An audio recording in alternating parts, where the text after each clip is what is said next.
प्रधानमंत्री पहुंच गए स्टेज पर, यानी जो पैदल उन्होंने मार्च किया मंच तक का वो पूरा हो गया है। शुभेंदु अधिकारी उनके पीछे पीछे चल रहे हैं, प्रधानमंत्री आगे आगे चल रहे हैं और शुभेंदु अधिकारी भगवा रंग में नजर आ रहे हैं। अब थोड़ी ही देर में यानी कुछ ही पलों में शपथ ग्रहण कार्यक्रम की शुरुआत हो जाएगी और एनडीए के घटक दलों के जितने भी नेता हैं वो भी कतारबद्ध खड़े हुए हैं।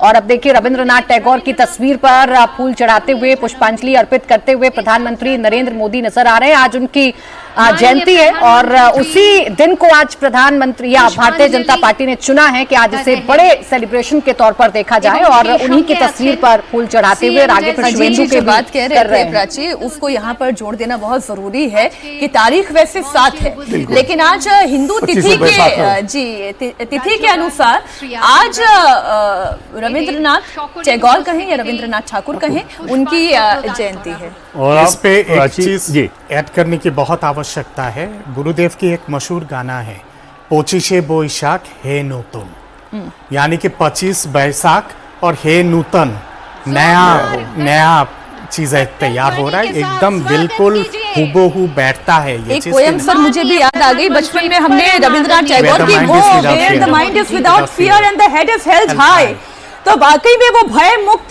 वातावरण में जब भरोसे की सरकार बनी है तो हेड हेल्ड हाई वो आप प्रधानमंत्री नरेंद्र मोदी का देख रहे हैं। सिर उठा के गर्व की अनुभूति के साथ आज शुभेंदु अधिकारी के शपथ ग्रहण समारोह में वो शामिल हुए। देवेंद्र आप कुछ जोड़ना चाहते हैं? और मेरा चीज मैं ये बता रहा था कि आप सोचिए कि इतना बड़ा आयोजन और ये सिर्फ और सिर्फ पार्टी के लोगों का आयोजन है, इसमें कुछ सिक्योरिटी को अगर आप छोड़ दें तो बाकी पूरा तंत्र उसमें कोई सरकारी सिस्टम उसमें काम नहीं कर रहा है।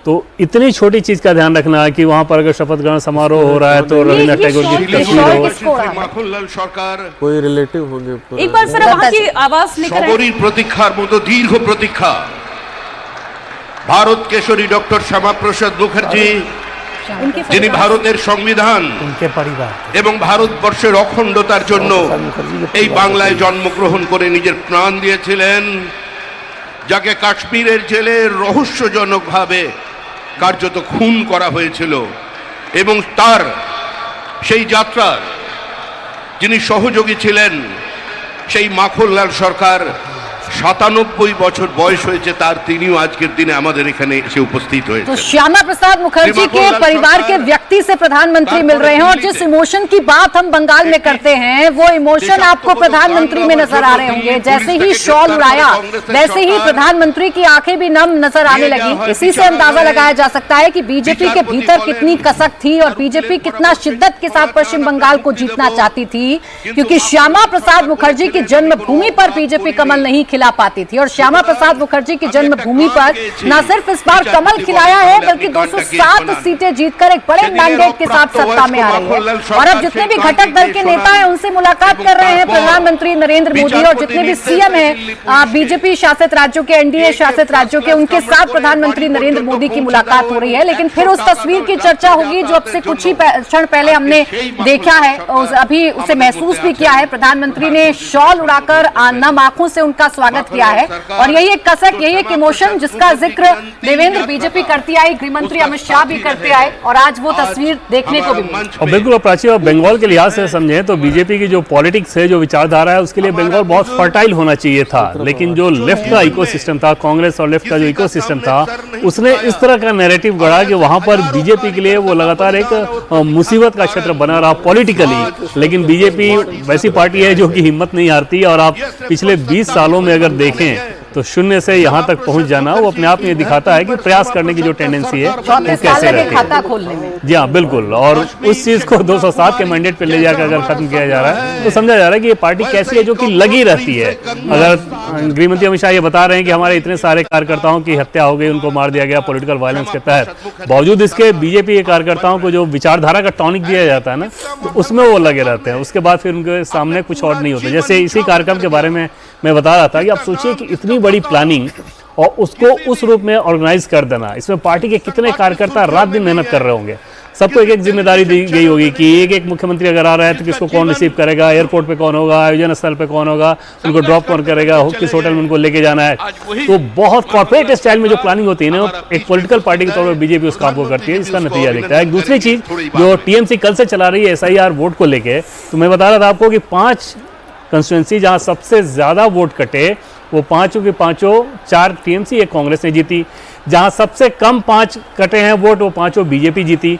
और अगर जो 27 लाख वोट हैं एडजुकेशन वाले, उनको अगर आप हटा भी दें तो वो सारे के सारे आप दे दें टीएमसी को उन कंस्टिट्यूंसी में, तब भी 181 सीट पर बीजेपी जीत रही है।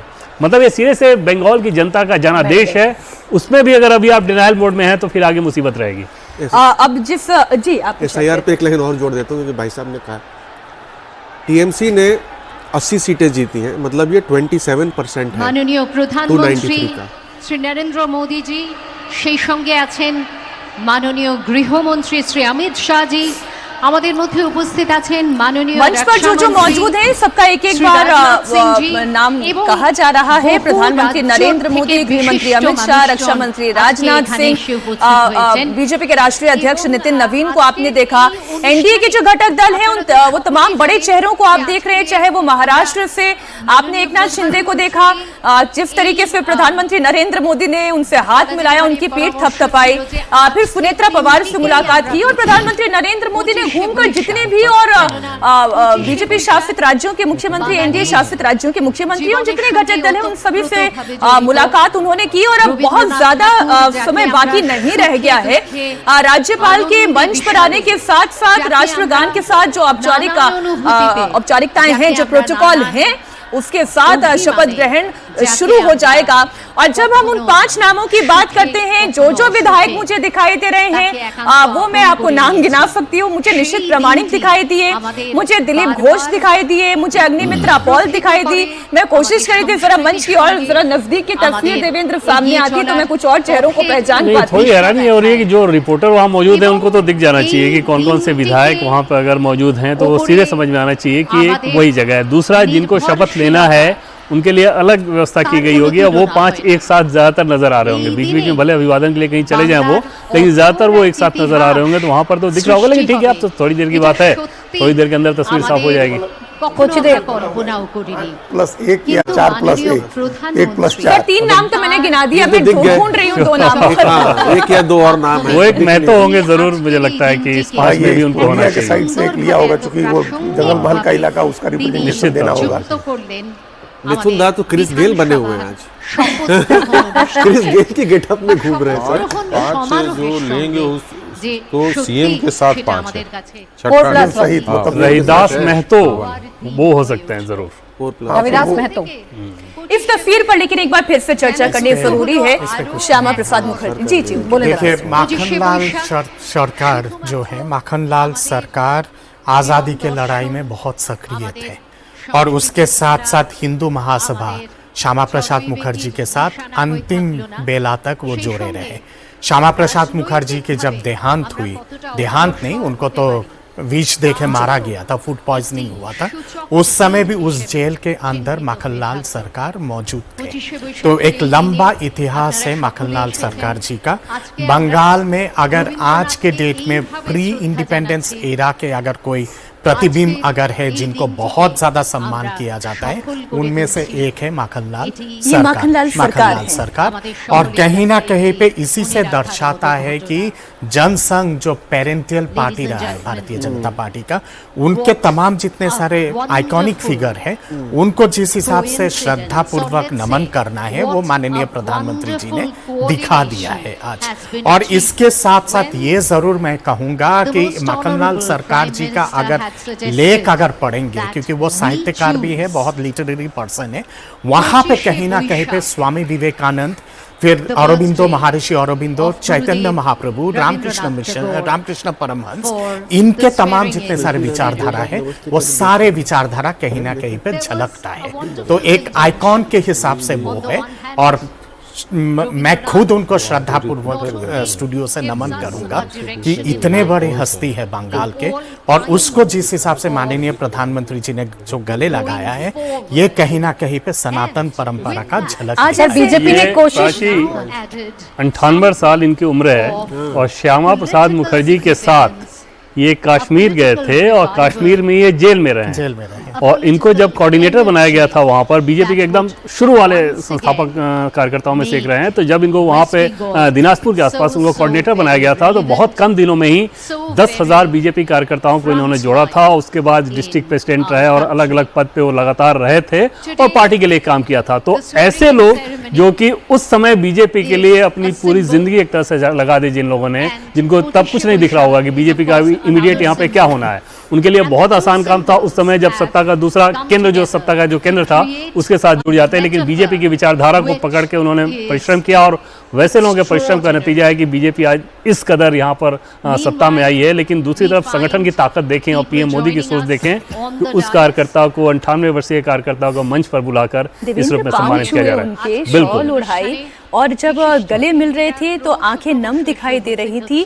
और आप जैसा बता रहे हैं, जैसे दत्ता जी बता रहे हैं, वाकई में ये संगठन की कितनी बड़ी खूबी है। और इसमें प्रधानमंत्री नरेंद्र मोदी भी सम्मान देना जानते हैं कि किन्हें सम्मान देना है, कैसे सम्मान देना है। और उन तमाम चेहरों को याद करने का आज दिन है जिनके अथक परिश्रम की वजह से भारतीय जनता पार्टी आज 207 के फिगर तक पहुंच पाई है। एक बार बता देते हैं, माखनलाल सरकार हैं जिनका सम्मान प्रधानमंत्री नरेंद्र मोदी ने किया है। 98 वर्ष इनकी उम्र है। इनको मंच पर बीजेपी लेकर आई। प्रधानमंत्री ने न सिर्फ सम्मान किया, पैर छुए, गर्मजोशी के साथ गले लगे हैं और एक तरीके से आप कहें तो सम्मान दिया है उस सेक्रीफाइस को या उस मेहनत को जो किया है माखनलाल सरकार ने। बंगाल में आज 5 मंत्री शपथ लेंगे, ये तो तय है। बड़ी खबर आपको बता रहे हैं, पीएम मोदी इस वक्त शपथ ग्रहण समारोह में मौजूद हैं। थोड़ी देर में शपथ ग्रहण समारोह शुरू होगा। तमाम जो बड़ी लीडरशिप है वो मौजूद रहेंगे। 20 राज्यों के मुख्यमंत्री भी शपथ ग्रहण में मौजूद हैं। शुभेंदु अधिकारी का शपथ ग्रहण समारोह अब से कुछ ही देर में होगा। और अब नजर इसी बात को लेकर है कि मंच पर कौन कौन नेता इस वक्त मौजूद है। वो 5 नाम कौन है जिनकी आज लॉटरी लगने वाली है, जो आज मंत्री बनने जा रहे हैं शुभेंदु अधिकारी के साथ, जो आज शपथ लेने जा रहे हैं। तो 3 नामों पर तो हमने चर्चा की। अग्निमित्रा पॉल नजर आ रही है, निशित प्रामाणिक नजर आ रहे हैं, दिलीप घोष नजर आ रहे हैं। बाकी अब वो 2 नाम कौन से हैं जो मंच पर हैं, जो दिख रहे हैं, शायद दिख भी नहीं रहे हैं, वो कौन हो सकते हैं? देवेंद्र, कोई जानकारी मिल रही है अभी आपको? अब आपको थोड़ा सा पैसे से रख लेना चाहिए। अब तो कुछ मिनट की बात है। अब सारे नेता तो वहाँ मंच में मौजूद हैं, वहाँ देवेंद्र प्रशासन को कौन अभी रिस्पॉन्ड करेगा, आप समझ सकती हैं।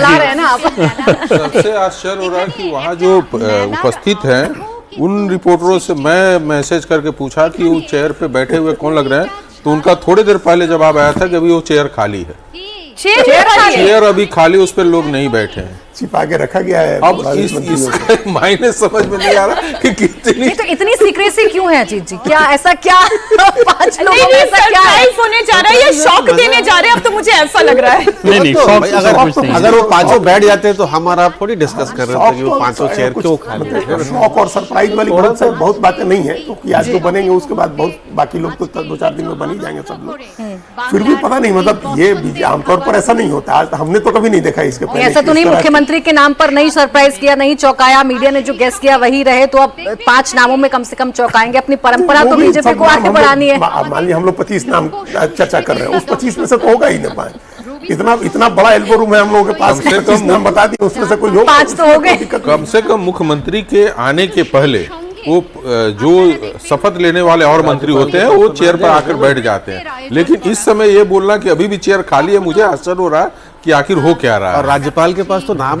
5 के तो चले ही गए होंगे, 1+4 1+5 जो भी है। पेपर वर्क सारा वही तैयार होता है, हस्ताक्षर होते हैं, पद गोपनीयता की शपथ होती है। लेकिन क्या जबरदस्त सीक्रेसी है, कहीं से भी अभी खबर बाहर नहीं आ पा रही है कि वो 5 नाम कौन है। भाई तब कम से कम 4 लोगों को आमतौर पर 4+1 है या 4+1 की बात हो रही है अभी। लेकिन एक ह्यूमन साइकोलॉजी की बात होती है कि अगर आपने कोई बात 1 से ज्यादा व्यक्ति को बताई है, मतलब 2 से ज्यादा लोग अगर किसी बात को जानते हैं तो वो बात तीसरा आदमी भी जानेगा, वो बात लीक हो जाएगी। मतलब ये साइकोलॉजी है।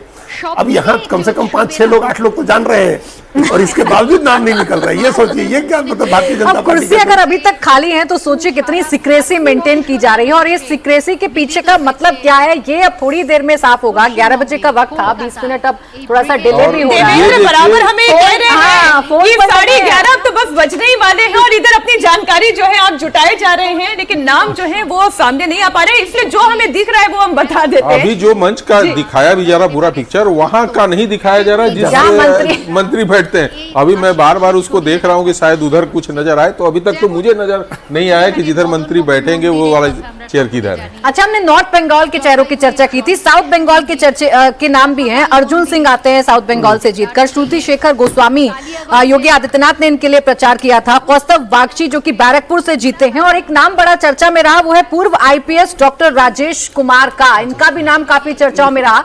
ये साउथ बंगाल से ही जीत कर आए हैं और इनके नाम की भी बड़ी प्रबल दावेदारी जताई जा रही थी कि शायद हो सकता है कि इनके नाम पर भी मोहर लग सकती है। जीत जी बिल्कुल, तो ये शुभेंदु अधिकारी के बहुत नजदीकी हैं, रहने वाले तो राजस्थान के हैं, हाँ। लेकिन वहाँ बंगाल काडर के आईपीएस हैं और शुभेंदु अधिकारी के बहुत नजदीक रहे हैं, काफी करीबी हैं। आप वही काम कर रही हैं जो बीजेपी नहीं चाह रही थी, जिन वजह से बीजेपी नामों को नहीं बता रही है। बीजेपी ये चाह रही थी कि आप पूरा का पूरा फोकस शुभेंदु अधिकारी पे रखें। आज के सुपर नायक, सुपर हीरो वही हैं, लेकिन आप उनको छोड़ के फिर बाकी दूसरे नामों पे जा रही हैं, इसलिए शायद और नामों को जानने में विलंब लग रहा है कि वो जानबूझ के नहीं बता रहे हैं। तो फिर मैं जो पश्चिम बंगाल के मुख्यमंत्री शुभेंदु अधिकारी अब से चंद मिनटों में शपथ लेने जा रहे हैं, वो कितने बड़े नेता हैं, कितने महत्वपूर्ण कद के वो व्यक्ति हैं, अब उसकी मैं श्रृंखला शुरू कर देती हूँ। मैं एक चीज आपको बताऊं कि लगभग 30 साल से ज्यादा वो पब्लिक लाइफ में 2 बार लोकसभा, 3 बार विधानसभा,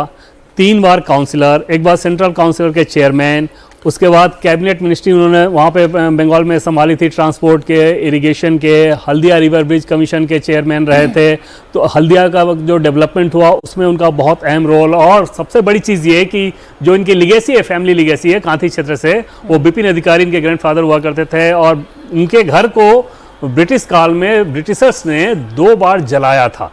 आप सोचिए उस तरह की लीगेसी लेके वो पॉलिटिक्स में आए हैं शुभेंदु अधिकारी, कि एक नेशनल मूवमेंट के दौरान, स्वतंत्रता आंदोलन के दरमियान उनके घर को 2 बार अगर जलाया गया, और शुभेंदु अधिकारी के ग्रैंडफादर उसमें फ्रीडम फाइटर रहते, तो एक बड़ी लीगेसी वो लेकर आ रहे हैं। खुद भी उन्होंने परफॉर्म किया और टीएमसी में पॉलिटिक्स कर रहे थे।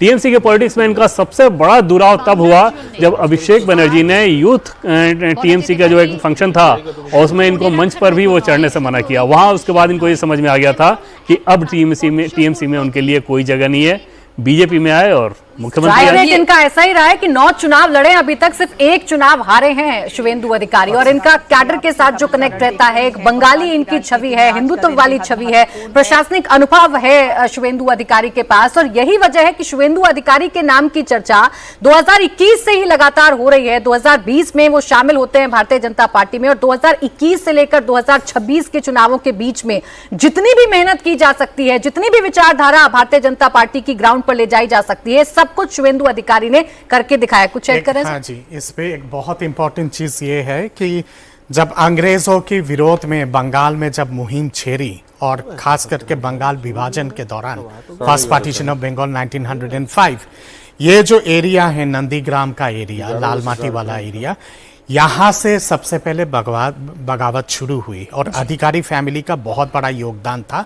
नंदीग्राम का इलाका लगभग 1 साल तक आज़ाद रहा अंग्रेज प्रशासन से और अंग्रेज हुकूमत से। तो ये अपने आप में एक बहुत ही इम्पोर्टेंट क्षेत्र है बंगाल का। इसके साथ साथ एक चीज हमें गौर करने की आवश्यकता है, नंदीग्राम पे जब वाम फ्रंट ने पूरा षड्यंत्र रचा था ममता बनर्जी को खत्म करने की, उस दिन अगर अधिकारी फैमिली अगर नहीं होते, शुभेंदु अधिकारी और उनके ब्रदर अगर नहीं होते, तो शायद आज के डेट में ममता बनर्जी जिंदा नहीं रहती। माहौल इस तरह का था और बुद्धदेव भट्टाचार्य जी ने पूरा प्लान बना लिया था ममता बनर्जी को खत्म करने का। तो ये कितने महत्वपूर्ण हैं और इनका परिवार कितना महत्वपूर्ण रहा है, किस तरीके का राजनीतिक संघर्ष शुभेंदु अधिकारी के परिवार ने और खुद शुभेंदु अधिकारी ने किया। सोचिए जरा, जिनका राजनीतिक जीवन पार्षद की भूमिका से शुरू हुआ हो, उसने हर चरण पर किस तरह से राजनीति होती है, पब्लिक कनेक्ट कैसे बनाया जाता है, सांसद के तौर पर उन्होंने भूमिका निभाई। अब आप देखिए पिछले 30 वर्षों से जो सार्वजनिक जीवन में राजनीति करता आ रहा हो, 20 वर्षों से अधिक का जिसका विधायकी का अनुभव रहा हो, 2 बार के लोकसभा सांसद रहे हैं, 3 बार के विधायक रहे हैं, 5 वर्षों तक नेता प्रतिपक्ष की भूमिका के बाद अब मुख्यमंत्री की भूमिका में आने जा रहे हैं। ये जिम्मेदारी कितनी बड़ी होने जा रही है, और जब इतना लंबा कोई प्रशासनिक अनुभव और जीरो से पॉलिटिक्स करते हुए जब वो शिखर तक पहुंचता है तो कितने सारे अनुभवों के साथ पहुंचता है। अमिताभ जी, इसमें कोई दो राय नहीं है, पार्षद से लेकर मुख्यमंत्री तक की कुर्सी तक। हाँ, तो उसको जिसको अंग्रेजी में कहते हैं risen up the ranks leader हैं, जायंट किलर हैं। 2 बार इन्होंने ममता बनर्जी को हराया, एक बार अपने गढ़ में हराया और दूसरी बार ममता बनर्जी के गढ़ में हराया है। जिस तरह से बीजेपी ने इनको इस बार भवानीपुर में लड़ने का संदेश दिया है, उससे क्लियर हो गया था कि इनकी पोजीशनिंग टॉप पोस्ट के लिए क्लियर हो गई थी।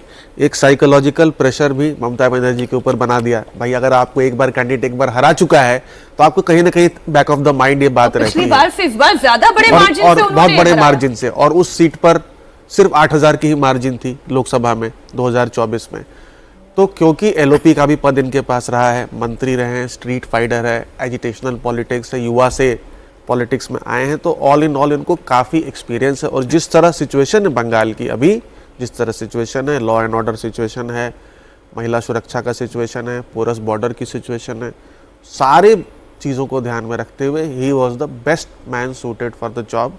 इसीलिए बीजेपी ने ये फैसला लिया है। यूसीसी का एक मुद्दा जो है देवेंद्र, यूनिफॉर्म सिविल कोड जो भारतीय जनता पार्टी उत्तराखंड में ला चुकी है, गुजरात में ला चुकी है, पश्चिम बंगाल में लाना चाहती है, ये एक बड़ी चुनौती होने जा रही है। हाँ बिल्कुल, और अभी तो जैसे मुख्यमंत्री के साथ जो 4 और मंत्री शपथ लेंगे तो मतलब कुल 5 शपथ होगा, तो उनके ऊपर जिम्मेदारी होगी। उसके बाद जब विस्तार हो जाएगा तो फिर उन सबके ऊपर ये जिम्मेदारी रहेगी। हालांकि मॉडल, क्योंकि उत्तराखंड ने ऐसा मॉडल बना दिया है कि एक एक करके बीजेपी शासित राज्यों वही मॉडल लगभग अपना रहे हैं, और उस लिहाज से बंगाल भी ज़रूर ये करने की कोशिश करेगा।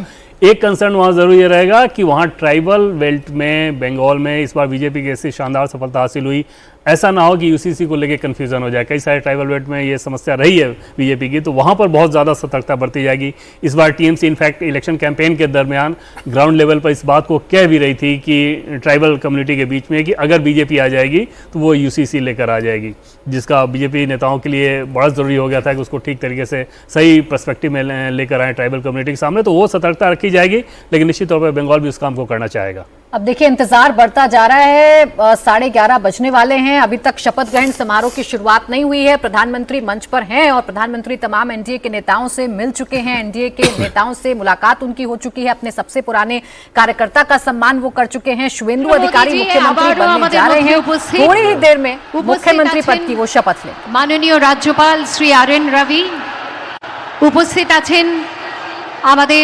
মুখ্যমন্ত্রী ডেজিগনেট শ্রী শুভেন্দু অধিকারী, আপনাদের সকলকে জানাই আমরা এবার শুরু করতে চলেছি অনুষ্ঠান। Everyone please rise for the national anthem.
May I now request the Chief Secretary to take over the proceedings.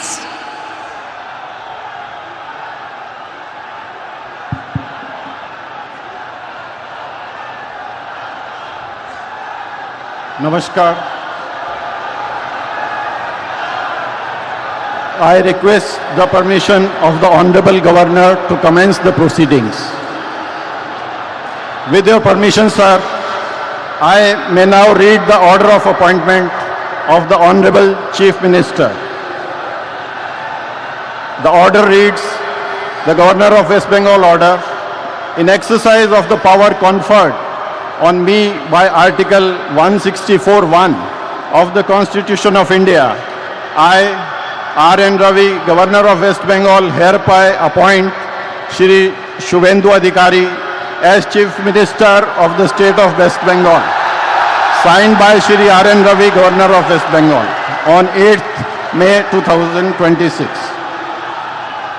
May I now request Shri Shubhendu Adhikari, Honorable Chief Minister Designate, to take oath before the Honorable Governor.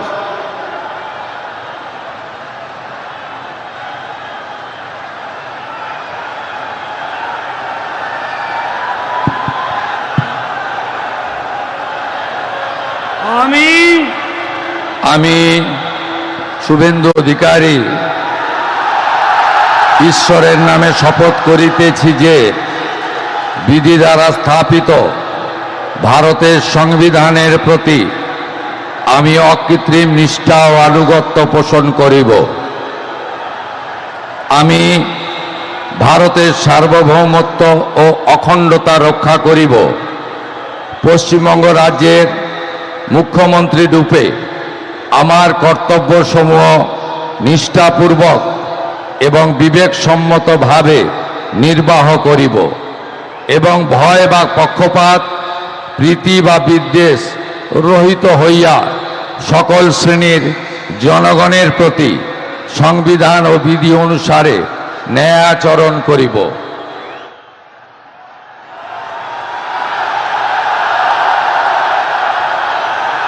আমি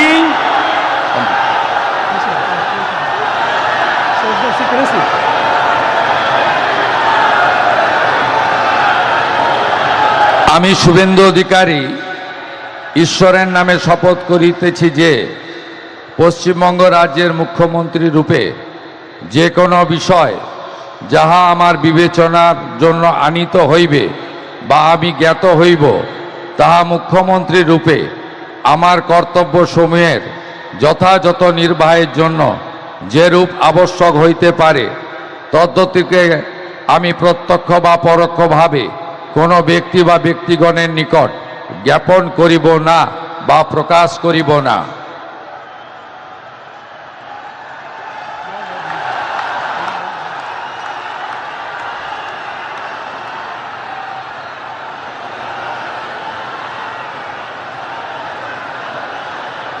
तो तस्वीर आप देख रहे हैं, शुभेंदु अधिकारी पश्चिम बंगाल के मुख्यमंत्री बन गए हैं। पद और गोपनीयता की उन्होंने शपथ ली और वो हस्ताक्षर कर रहे हैं। आप देखिए, ये अब पश्चिम बंगाल में शुभेंदु अधिकारी भारतीय जनता पार्टी का युग शुरू हो चुका है और ये तस्वीर इस बात की गवाही दे रही है। शुभेंदु अधिकारी बीजेपी के मुख्यमंत्री, पश्चिम बंगाल के नए मुख्यमंत्री पद और गोपनीयता की शपथ के साथ इस वक्त आपके सामने हैं। 207 सीटें जीतकर शुभेंदु अधिकारी के नेतृत्व में अब पश्चिम बंगाल की सरकार चलेगी और प्रधानमंत्री नरेंद्र मोदी का आशीर्वाद और पीठ पर थपथपाती हुई उनकी ये तस्वीर और ये नाम है अशोक कीर्तिनिया, खुदीराम टुड्डू, अग्निमित्रा पॉल, निशीथ प्रमाणिक और दिलीप घोष। इसमें एक महिला, एक मतुआ, एक राजवंशी, एक ट्राइबल और एक ओबीसी मुख्यमंत्री के अलावा, यानी कि पश्चिम बंगाल की सरकार की जो पहली तस्वीर सामने आई उसमें मुख्यमंत्री के अलावा जो हैं उसमें एक महिला चेहरा योगी आदित्यनाथ भगवा कपड़ा उन पर उड़ाते हुए ये तस्वीर इसलिए महत्वपूर्ण है कि वैसे तो वो सबसे मुलाकात कर रहे थे, लेकिन आज योगी जी अलग तैयारी करके आए थे। नामों की बात आप कर रहे थे देवेंद्र जी। हाँ बिल्कुल, तो नामों को लेके जो एक सस्पेंस था उसमें अशोक कीर्तिनिया, खुदीराम टुड्डू, अग्निमित्रा पॉल, निशीथ प्रमाणिक, दिलीप घोष मुख्यमंत्री के अलावा ले रहे हैं। जैसा कि पहले मैंने बताया कि एक महिला, एक मतुआ, एक राजवंशी, एक ट्राइबल और एक ओबीसी चेहरा। अब देखिए तो आ गए नाम सामने कि कौन कौन मंत्री बनने जा रहा है, लेकिन ये तस्वीर भी आप देख लीजिए। शुभेंदु अधिकारी 9वें मुख्यमंत्री के तौर पर शपथ ले चुके हैं और भारतीय जनता पार्टी के पहले मुख्यमंत्री बने हैं शुभेंदु अधिकारी पश्चिम बंगाल में। और जैसे ही उन्होंने शपथ ली, जैसे ही शपथ लेनी शुरू की, वैसे ही शोर मीटर आपने सुना होगा, लोगों का उत्साह भी आपने सुना। Shri R.N. Ravi, Governor of West Bengal, on the advice of Shri Shubhendu Adhikari, Chief Minister of West Bengal, hereby appoint the following persons in the Council of Ministers for the state of West Bengal. Shri Dilip Ghosh, Shrimati Agnimitra Paul, Shri Ashok Kirtinia, Shri Khudiram Tudu, and Shri Nishit Pramanik. May I now request Shri Dilip Ghosh, Honorable Minister Designate, to write and take oath before the Honorable Governor.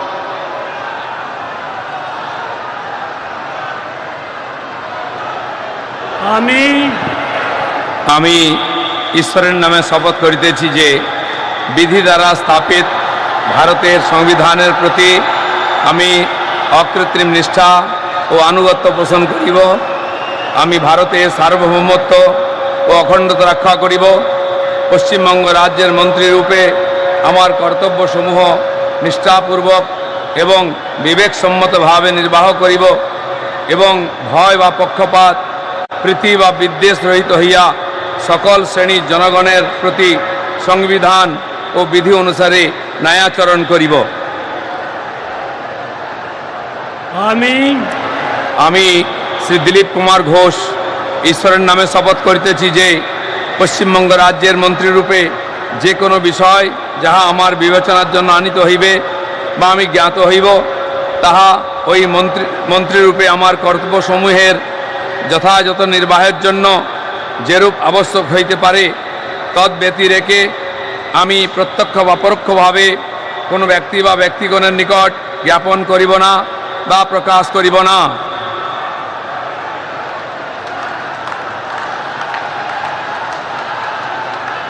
मंत्री पद की शपथ ले ली है। पहला नाम आपके सामने आ चुका है और अब तो चारों नाम आपके सामने आ चुके हैं। दिलीप घोष, अग्निमित्रा पॉल और निशित प्रमाणिक, अशोक कीर्तनिया और खुदीराम टुडू।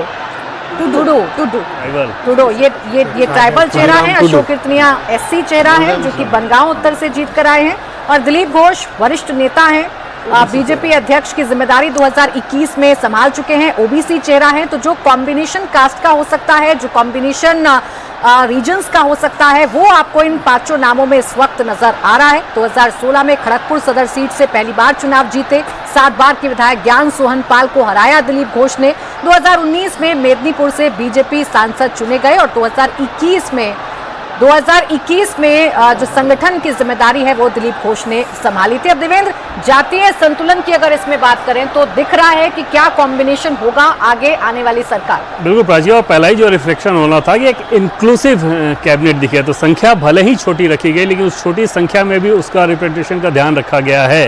शेड्यूल कास्ट और इसके अलावा शेड्यूल ट्राइब, ओबीसी, महिला, और इसमें जैसे दिलीप घोष जैसे व्यक्ति का अगर चयन किया गया तो उसके पीछे सिर्फ जाति नहीं बल्कि ये बात भी ध्यान रखें कि अगर टीएमसी से आए शुभेंदु अधिकारी को मुख्यमंत्री बनाया गया तो हार्डकोर बीजेपी संगठन के प्रतिनिधित्व वाले चेहरे के तौर पर दिलीप घोष को भी उसमें रखा गया। और निश्चित तौर पर महकमा भी महत्वपूर्ण रहेगा। सरकार में सीधे सीधे नंबर 2 वाला मैसेज पार्टी ने दिया। तस्वीर आप देख रहे हैं, दिलीप घोष अब सभी से प्रणाम करते हुए आपको दिखाई दे रहे हैं और 7 बार के विधायक ज्ञान सोहन पाल को हराकर 2016 में उन्होंने खड़गपुर सदर से चुनाव जीता और पश्चिम बंगाल में जब बीजेपी उतनी ताकतवर शक्ति नहीं थी, Shrimati Agnimitra Paul, honourable minister Bharatiya Janata designate to party rise के एंड सबसे टेक बड़े चेहरे के तौर पर दिलीप घोष को हम देखते आए।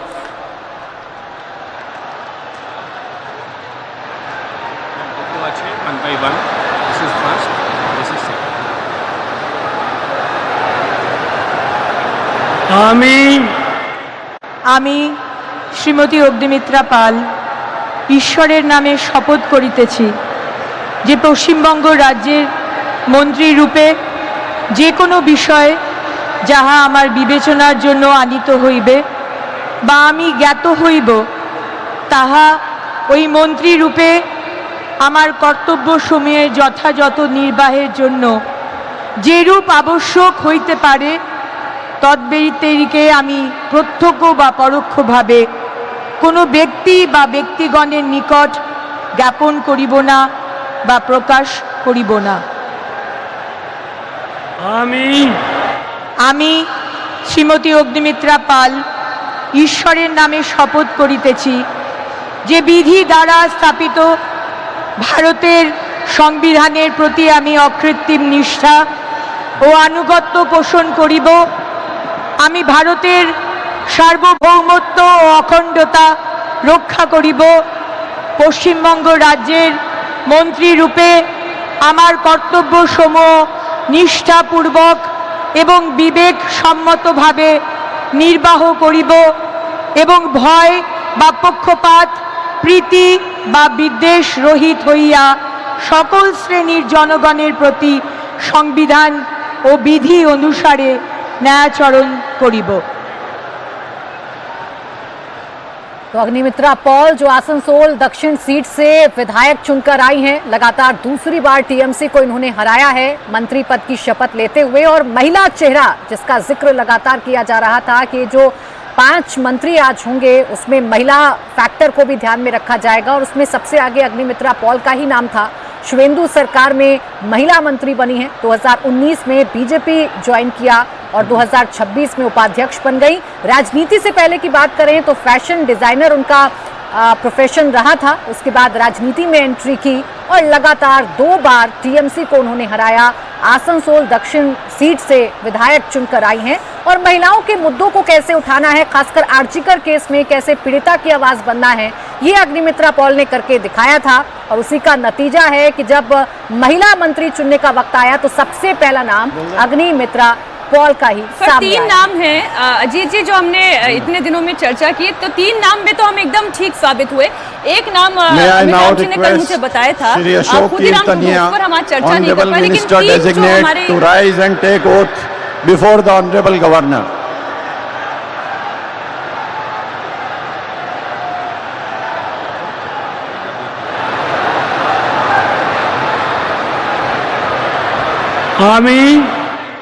আমি অশোক কীর্তনিয়া ঈশ্বরের নামে শপথ করিতেছি যে বিধি দ্বারা স্থাপিত ভারতের সংবিধানের প্রতি আমি অকৃত্রিম নিষ্ঠা ও আনুগত্য পোষণ করিব। আমি ভারতের সার্বভৌমত্ব ও অখণ্ডতা রক্ষা করিব। পশ্চিমবঙ্গ রাজ্যের মন্ত্রীরূপে আমার কর্তব্যসমূহ নিষ্ঠাপূর্বক এবং বিবেকসম্মতভাবে নির্বাহ করিব এবং ভয় বা পক্ষপাত প্রীতি বা বিদ্বেষ রহিত হইয়া সকল শ্রেণীর জনগণের প্রতি সংবিধান ও বিধি অনুসারে ন্যায়চারণ করিব।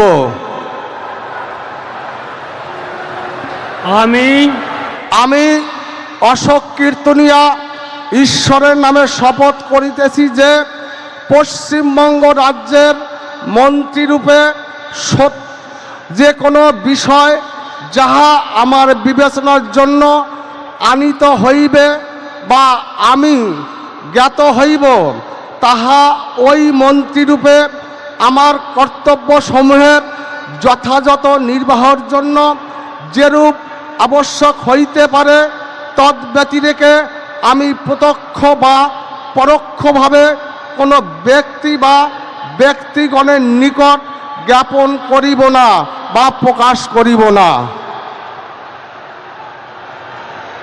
गोपनीयता की शपथ लेते हुए लगातार दूसरी बार विधायक चुने गए हैं। मतुआ दलित नाम शूद्र समाज से आप आते हैं और इस समाज में आपकी अच्छी पकड़ है। देवेंद्र, नॉर्थ 24 परगना के बनगांव उत्तर से विधायक। जी हाँ, बिल्कुल। और न सिर्फ अपनी सीट की लिहाज से बल्कि उस पॉकेट में बीजेपी इनका बहुत ज़्यादा इस्तेमाल करती है। दूसरी विधानसभा सीटों पर भी उत्तर दिनाजपुर में बहुत ज़्यादा सीटों पर इनको घुमाया जाता था, तब तो ये तो समझ में आ रहा था कि इनको महत्व दिया जा रहा है और निश्चित तौर पर मतुआ समाज के सबसे बड़े चेहरे के तौर पर एक तरह से अब रखा गया है, जब उनको मंत्री पद की शपथ दिलाई जा रही है आज। अभी पेशे से व्यवसायी हैं लेकिन संगठन का काम बखूबी करते हैं और जब जब जो टास्क बीजेपी के लोग देते हैं अपनी विधानसभा क्षेत्र के अलावा भी इनको टास्क दिया जाता था, उसको ये करते रहे। हम जब चर्चा कर रहे थे तो ये कह रहे थे कि एक नाम शूद्र मतुआ समाज से कोई नाम जरूर होगा, वो नाम अशोक कीर्तनिया। नहीं, क्योंकि मतुआ समाज जो है वो सिर्फ इस चुनाव में नहीं, 2016 के चुनाव में भी भारी समर्थन मतुआ समाज ने भाजपा का किया है। और अगर आप 81 सीटें हैं बंगाल में जहां पर मतुआ समाज का इन्फ्लुएंस है, मुझे जहां तक याद है 65 या 66 पर बीजेपी इस बार जीत करके आई है। नदिया, नॉर्थ 24 परगनाज और भी कुछ जिलों में इनका महत्व है। हमें लग रहा था कि शायद असीम सरकार या सुदर्शन ठाकुर की वाइफ भी शायद इस बार जीत करके आई हैं, उनका नाम हो सकता है। I now request Shri Khudiram Tudu, honourable minister designate, to rise and take oath before the honourable governor.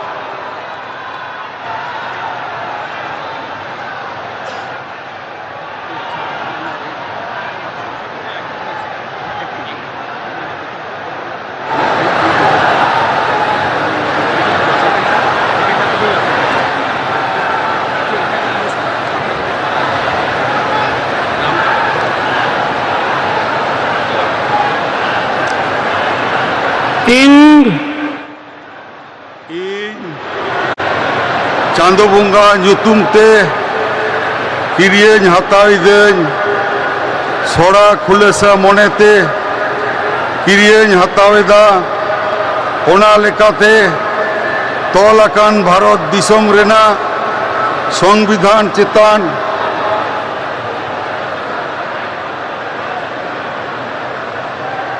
ᱡᱤᱣᱤ ᱜᱟᱹᱦᱤᱨ ᱢᱟᱹᱱ ᱟᱨ ᱢᱟᱱᱚᱛ ᱤᱧ ᱫᱚᱦᱚᱭᱟ। ᱤᱧ ᱫᱚ ᱵᱷᱟᱨᱚᱛ ᱨᱮᱱᱟᱜ ᱥᱟᱢᱟᱱᱤ ᱟᱨ ᱡᱩᱢᱤᱫ ᱨᱩᱠᱷᱤᱭᱟᱹ ᱫᱚᱦᱚ ᱠᱟᱛᱮᱧ ᱪᱟᱞᱟᱜᱼᱟ।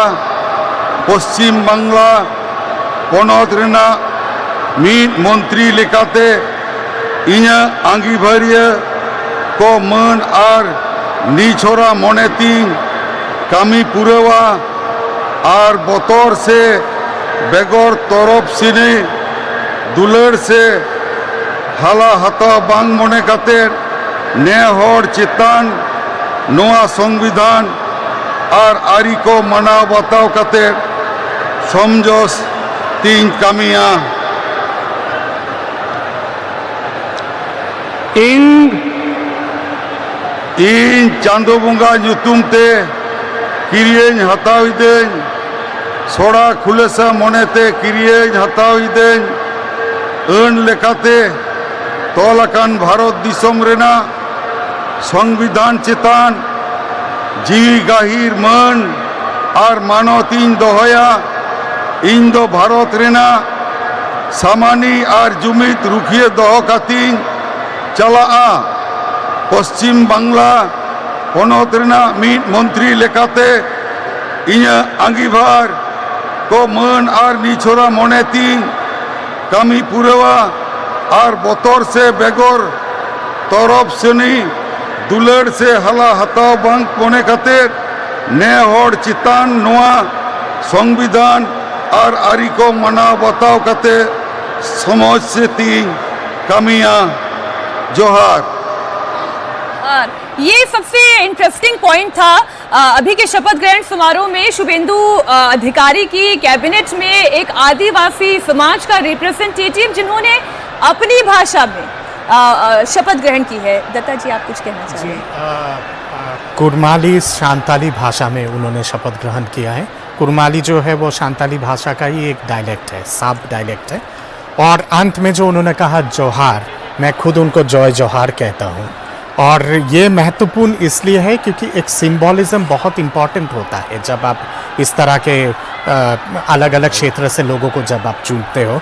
इससे पहले के जो जिन्होंने शपथ लिया है वो माथुआ नोमुशूद्र समाज से आते हैं। माथुआ समाज के लोग तभी भारतीय जनता पार्टी के साथ जोड़े थे जब माननीय प्रधानमंत्री जी ठाकुरबाड़ी पूर्व बंगाल यानी कि बांग्लादेश में गए। तो सिंबॉलिज्म बहुत इम्पोर्टेंट होता है। and take oath before the honorable governor.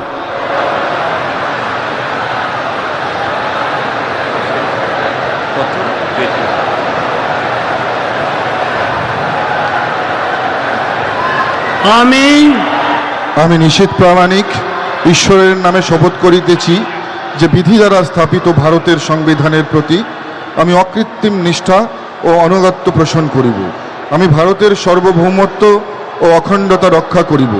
Paschimbanga রাজ্যের মন্ত্রীরূপে আমার কর্তব্যসমূহ নিষ্ঠাপূর্বক এবং বিবেকসম্মতভাবে নির্বাহ করিব এবং ভয় বা পক্ষপাত প্রীতি বা বিদ্বেষ রহিত হইয়া সকল শ্রেণীর জনগণের প্রতি সংবিধান ও বিধি অনুসারে ন্যায়াচরণ করিব।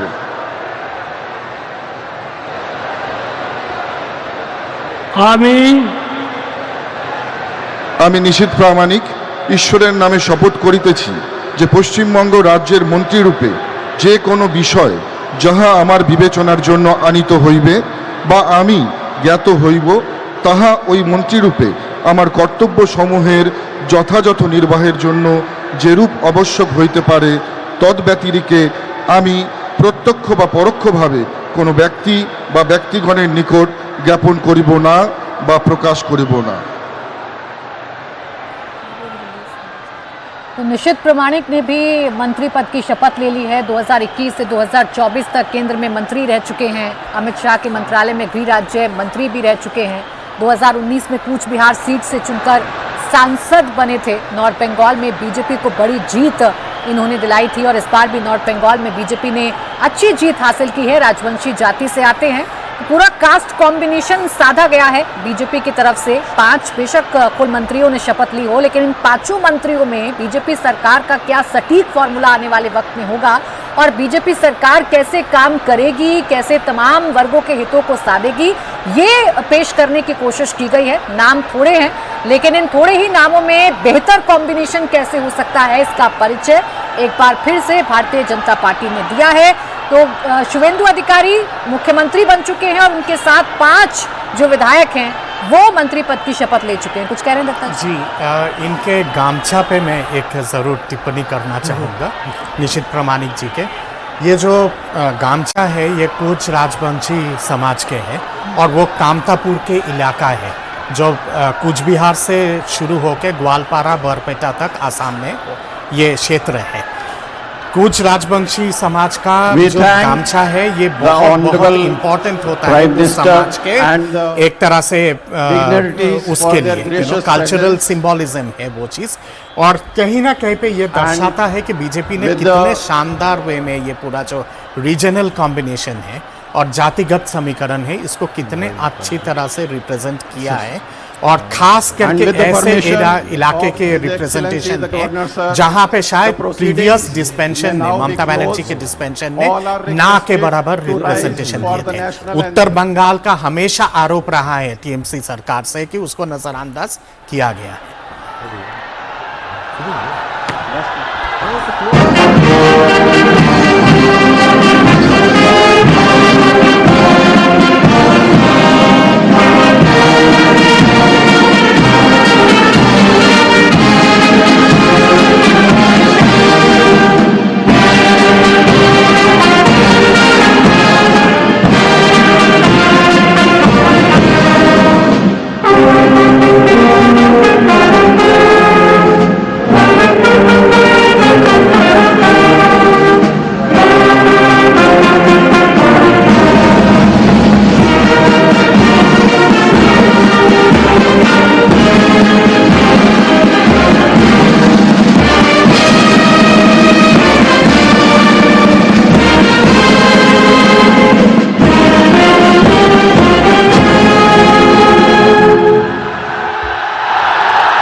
जी हां, शुवेंदु अधिकारी की सरकार इस वक्त आप देख रहे हैं। शुवेंदु अधिकारी मुख्यमंत्री बन चुके हैं। पश्चिम बंगाल के 9वें मुख्यमंत्री के तौर पर शपथ ली है और बीजेपी के पहले मुख्यमंत्री के तौर पर शुवेंदु अधिकारी ने शपथ ली है। आजादी के बाद से जो एक सपना भारतीय जनता पार्टी का था वो सपना आखिरकार साकार हो गया और 207 सीटें जीतकर बीजेपी सत्ता में आई है। और कैसे ये जीत बड़ी है, जीत के कितने मायने हैं, ये आज सुबह से आप तस्वीरों के जरिए देख रहे हैं। अब देखिए जो 5 मंत्री हैं इनसे प्रधानमंत्री मुलाकात करते हुए, जो शुवेंदु अधिकारी के साथ काम करने वाले 5 मंत्री हैं उनसे प्रधानमंत्री बातचीत करते हुए, और जो मोदी मोदी का उद्घोष है जो आप देख रहे हैं इस वक्त, जो सुन पा रहे हैं आप, इसी उत्साह को देखकर प्रधानमंत्री नरेंद्र मोदी अपने उस रथ को छोड़कर पैदल चले गए थे मंच पर। और ये तस्वीर भी खास, जिनको सम्मान दिया था शॉल उड़ाकर अपने सबसे पुराने कार्यकर्ताओं को, और अब यहाँ से प्रधानमंत्री विदाई लेते हुए।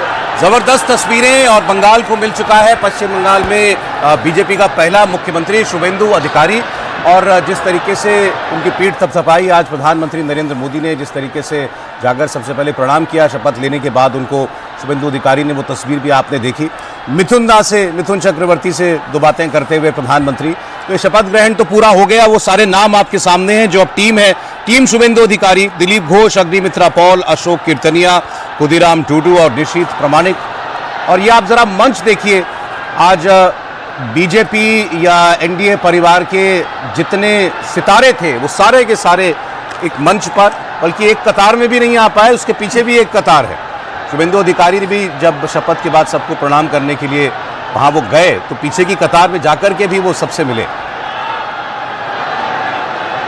और अब एक एक करके प्रधानमंत्री भी एनडीए के घटक दलों के नेताओं से भी मिल रहे हैं, साथ ही साथ बीजेपी के नेताओं से भी मिल रहे हैं।